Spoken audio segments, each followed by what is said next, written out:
Hello, hello, welcome to the channel. My name is Chatham, and I'm going to be sharing with you a short video about a puzzle that I recently came up with for my psychics. I have 2 psychics in my Stars Without Number campaign. This puzzle might be able to get adapted for different situations, but it was an interesting take on a sort of familiar fantasy D&D style puzzle tailored to psychic skills.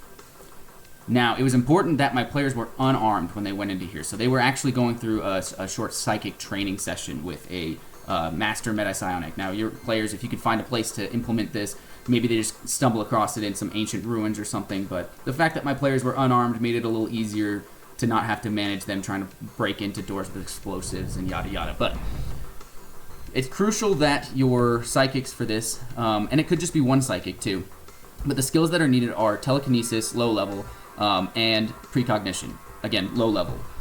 You don't need to be big levels, high levels to be doing this. So the way that this works is what you're looking at here would be a chamber. There has to be 2 entrances to the main chamber, but the players can enter and these hallways here at the bottom and on the right. And once they do so, they actually would have access to both entrances. I've represented different areas here with upper and lowercase letters just to kind of make this easier. So the way this kind of works, at lowercase b, there is a statue with palms facing the viewer. The left palm has a symbol, the left pec has a symbol, the right pec has a symbol on it, and the right palm also has a symbol. So from left to right, there would be symbols displayed. Now there has to be 4 options for the symbols, kind of taking a Skyrim approach or something you could do like different animals. So one symbol might be a bird, another might be a whale, and then another could be a horse. It doesn't matter, but 4 symbols. It could be shapes, anything. And they're displayed from left to right. Next, the statue is only visible to that player at location uppercase B, okay? The player that's at location uppercase A cannot see it. At lowercase a, there are 4 pillars. Now, each of those pillars is 4-sided. They appear to be able to rotate, but they are not in reach. Neither of these players can enter this room because there are barred gates and they can only see through, or maybe just a small opening. Make it work so that your players can't just bust in, unless they're really creative. Reward them for that, I guess. But anyways, without getting off track, from left to right, they will be displaying symbols. Okay, this map that I'm using right here wasn't a perfect match for what I was trying to do, but it worked just fine. So for the player standing at A, from left to right, they would see this one, that one, and then this one, just sort of their perspective there. So that works just fine from left to right. Now they rotate, and I said they're 4-sided, and they are displaying randomly the same 4 symbols in different order. So all 4 pillars have all 4 symbols on it, and you just have to rotate it to make each pillar display a specific symbol towards the player. All right, so the pillars are only visible from location uppercase A. The player that's at location uppercase B can't see those.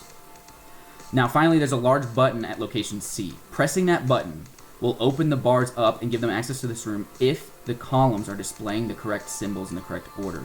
And anytime that button is pushed, whether they're right or wrong, the statue is lowered into the floor and re-emerges. It comes back up with new symbols shown from left to right. Okay?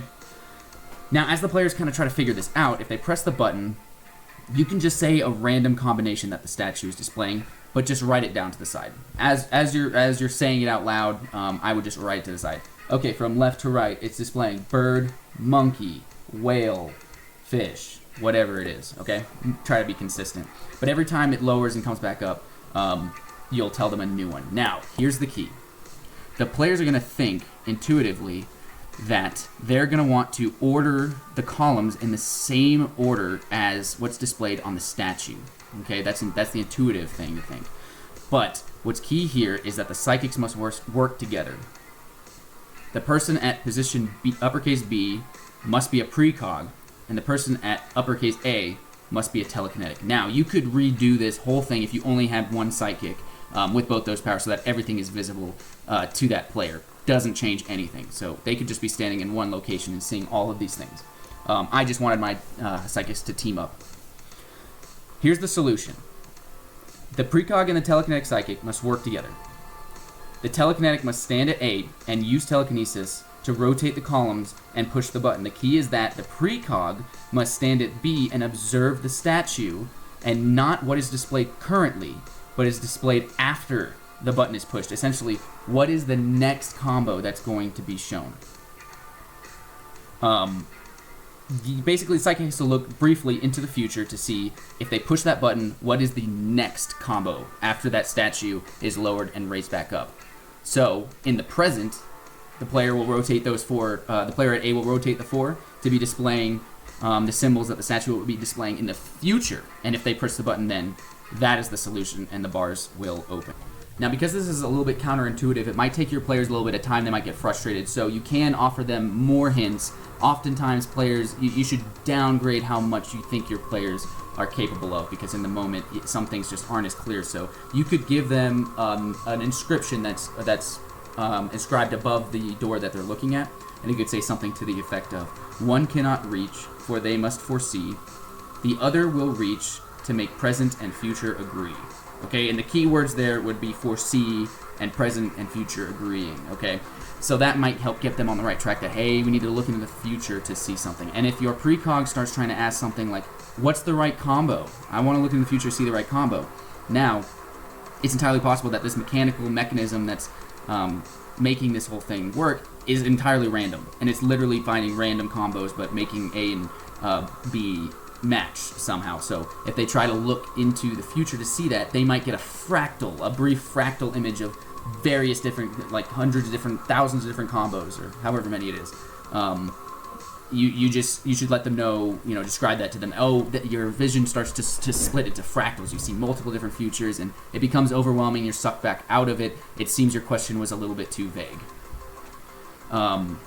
That's it, actually. Short video, yeah. I hope you guys enjoy it, and I hope all of this made sense. It's very specific and niche, but I hope I get your brains moving a little bit, because I wanted to challenge my players for their specific abilities. Thanks for watching.